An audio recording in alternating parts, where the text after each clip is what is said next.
national government, the Western Cape provincial government, and the city of Cape Town signing a deal to boost the number of police forces and also to increase resources to curb crime in the province.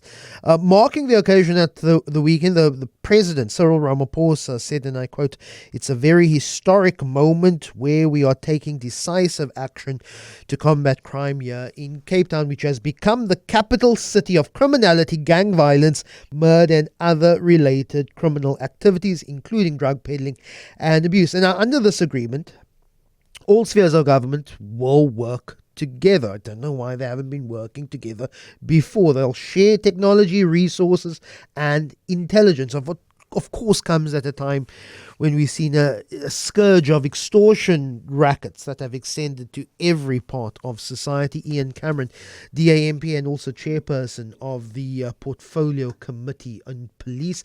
Ian, thanks so much for joining us. Really appreciate it. Just another signifier that the government of national unity is having positive impacts, not just on our national government, but filtering down onto local and provincial levels as well. Why is this memorandum of understanding, this multi-level safety plan, taken years? It could have been done years ago. Ian, good morning. Good morning, Lester. Yeah, you're 100% right. It is something that we would kind of expect to have happened quite naturally. Over the past few years, and I'll use the communication issue in the South African Police Service, specifically regarding radio communication. I think you and I have talked about it before, as an example where, from NGOs to local government to provincial government actually offered assistance and support to help bolster SAP's efforts, especially in the Western Cape. And it was just simply denied. And I think there was a bit of a political move in it. But what we're seeing at the moment is extremely positive because it is obviously it's welcomed from the City of Cape Town side, and I see it's also obviously welcomed from the provincial government side. But there's an important symbolism behind the President also attending the undersigning, as we saw on Friday, because it's the first time that we really see the cooperation and something at such a scale being taken so seriously by every sphere of government on one stage. So I'm cautiously optimistic about it. Obviously, we want it to work, but the proof is in the pudding.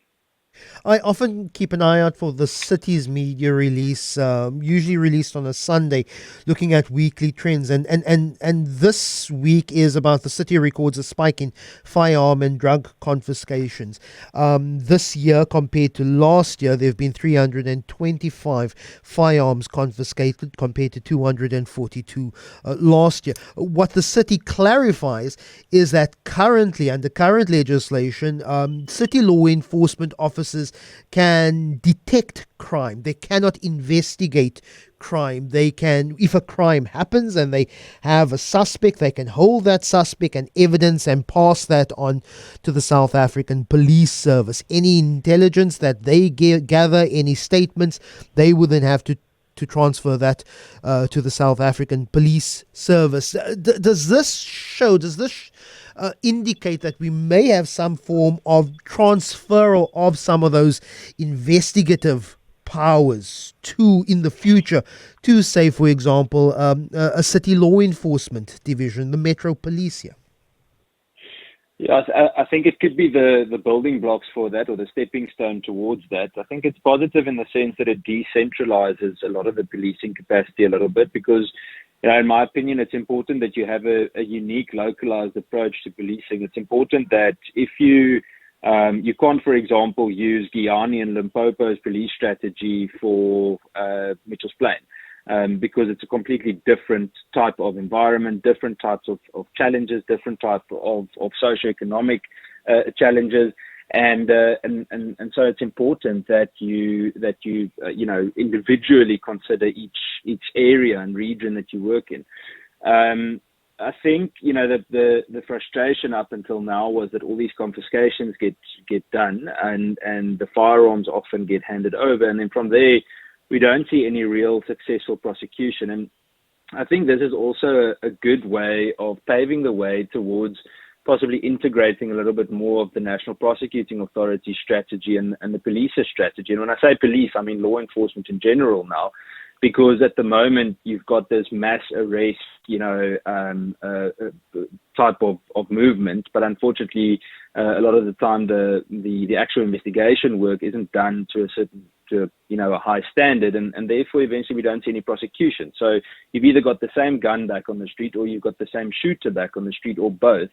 And it makes it extremely, extremely frustrating for good cops really putting themselves out there. But yeah, I think it could be paving the way towards something positive of that sense. And Lester, I mean, it could be a minor part of it. I mean, it could just be for gun-related crime, and that's a good start. If we can see that, for example, city and province can start assisting with ballistic testing or something like that, then already we're going to lessen the burden for SAPS, and it's a bit of a cross-pollination strategy.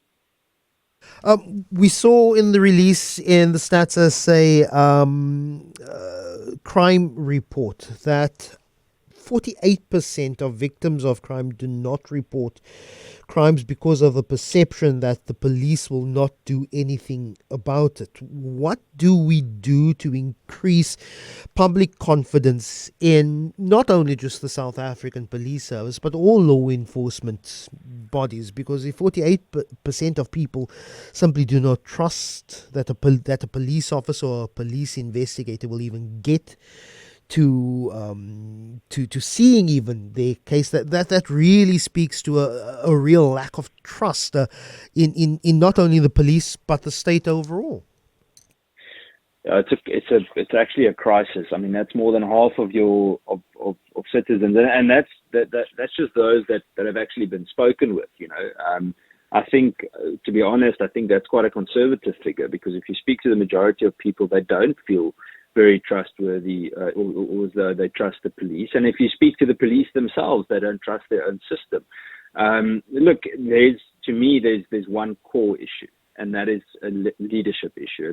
It's a leadership with integrity issue in the upper ranks of the South African Police Service. I mean, up until recently, the head of crime intelligence in the Western Cape, he's just been sacked. But I mean, he's been charged for kidnapping, defeating the ends of justice, and the list goes on. He's now appealing the fact that he's been sacked. But if you look at those kinds of examples, surely we can't expect the public to trust the police if those are the types of characters that we have in senior ranks. So if we don't clean that up, it's not going to change. And this specific aspect that you just mentioned about that public safety survey is something that we're discussing it on the portfolio committee this coming Wednesday, because we're going to compare that to the crime stats, because often the presentations that we get from the police almost create the impression as though, wow, we're making all these arrests, but unfortunately crime just happens to be increasing. But I'm saying that the strategy just simply doesn't function properly. There's a technical dysfunction, and then there's a personality dysfunction, and we need to fix the leadership issue in order to fix the system.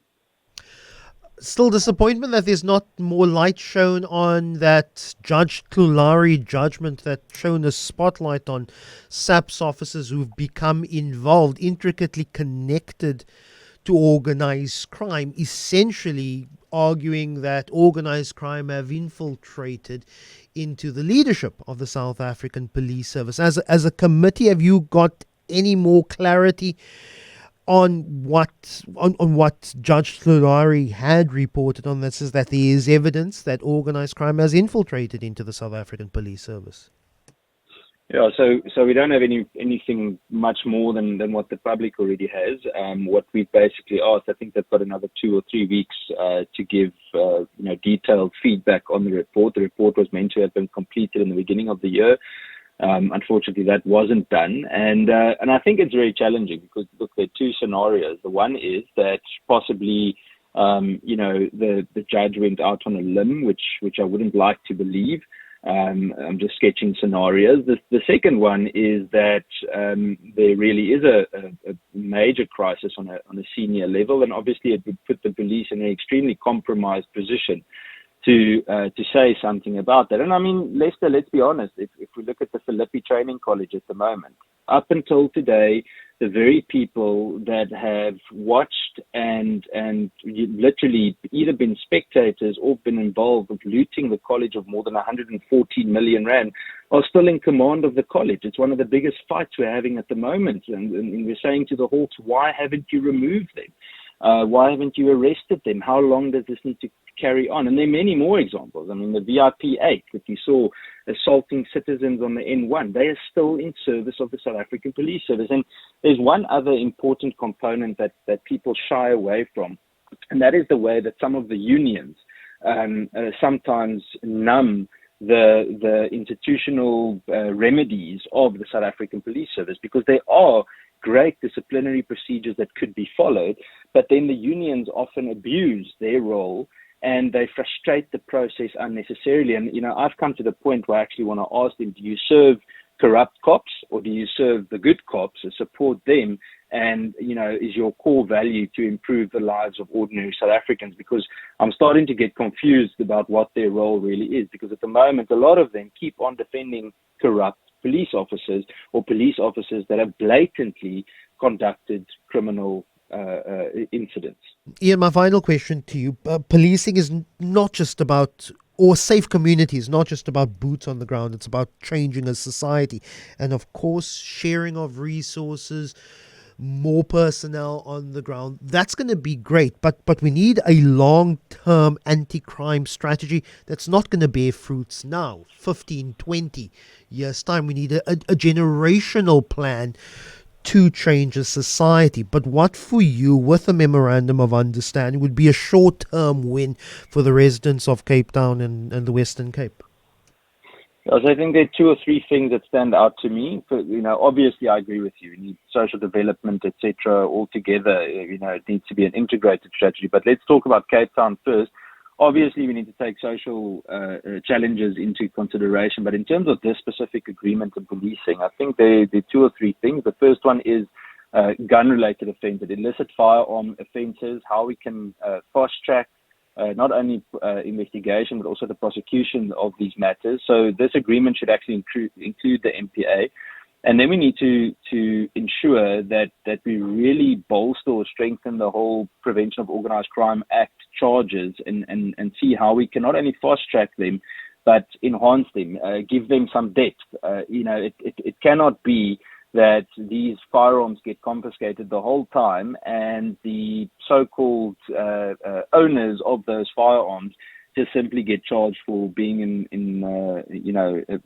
having an illegal or illicit firearm. So it makes it very frustrating that we don't see depth in those charges. But I think cooperation in terms of ballistics, forensics, intelligence and investigation, I think those three things are the core of it. And if we can do that, then I'm sure we can have a short to medium term success. Ian Cameron is the chairperson of the Portfolio Committee on Police in the National Assembly. Really appreciate your time.